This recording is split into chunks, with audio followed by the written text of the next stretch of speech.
More than 21 centuries ago, a mechanism of fabulous ingenuity was created in Greece, a machine capable of indicating exactly how the sky would look for decades to come, the position of the sun and moon, lunar phases, and even eclipses. But this incredible invention would be drowned in the sea and its secret forgotten for 2,000 years.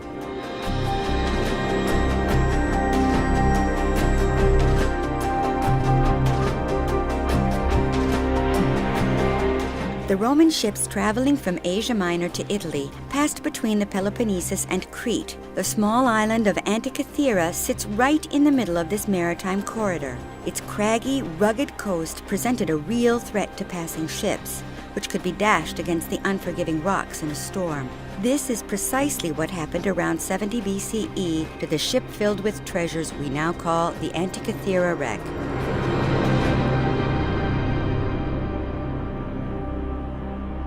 In 1900, fishermen diving for sponges spied a bronze hand on the seafloor. They told the Greek authorities, who, the next winter, searched the Antikythera coast around the shipwreck.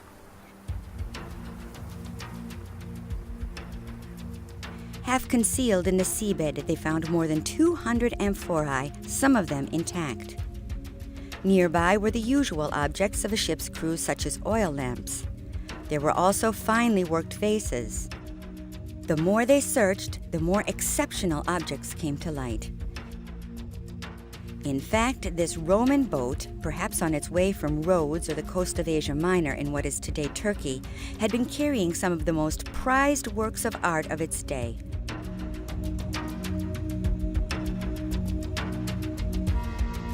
The bronze hand proved to belong to a 5th century BCE Greek sculpture of a philosopher, whose head and some other limbs were later found.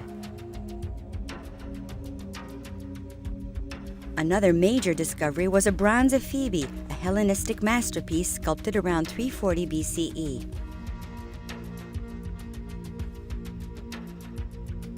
Half submerged in the seabed, more statues were preserved from corrosion by the sand and sediment. They lift the veil slightly on the genius which created them from stone.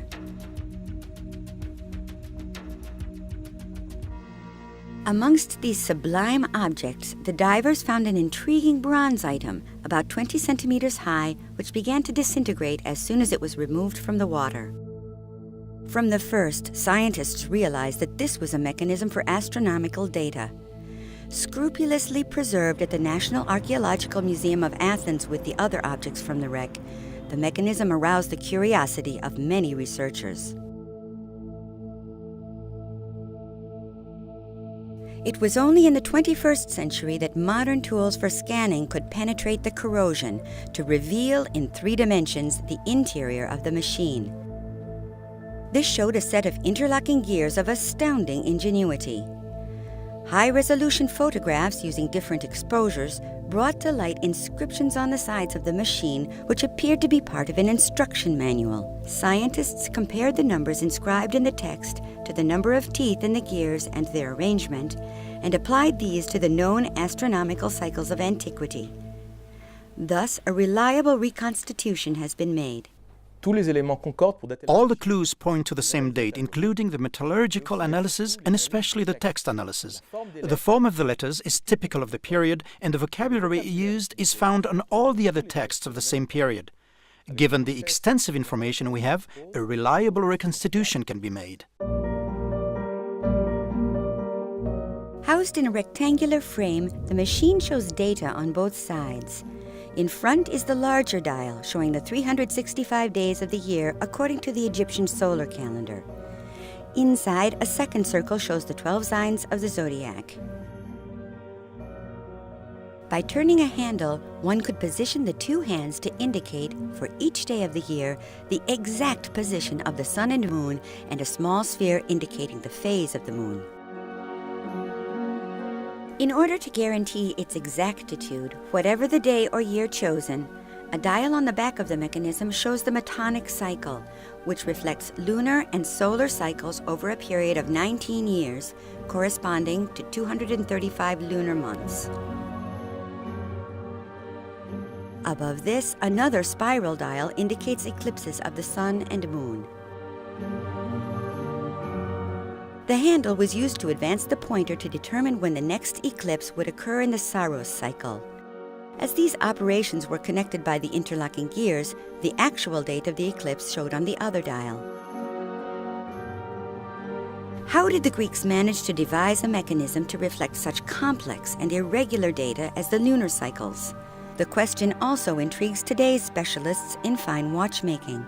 Matthias Butte, Director of Research and Development at Hublot, decided to reproduce these ancient forgotten calculations and integrate them into a modern watch.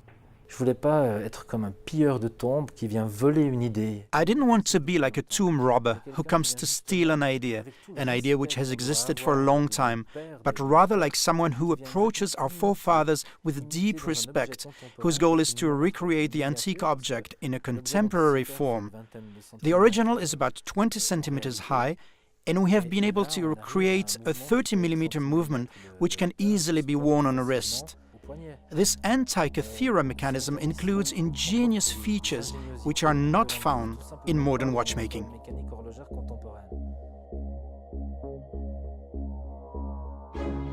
Several writers in antiquity, including Cicero, mention the existence of similar machines, but the Antikythera mechanism is the only one which has been recovered. It was recently discovered that it also indicates which cities would host future Olympic Games held every 4 years. It is also believed to trace the path of certain planets, including Venus. Who invented this machine? For whom and for what purpose?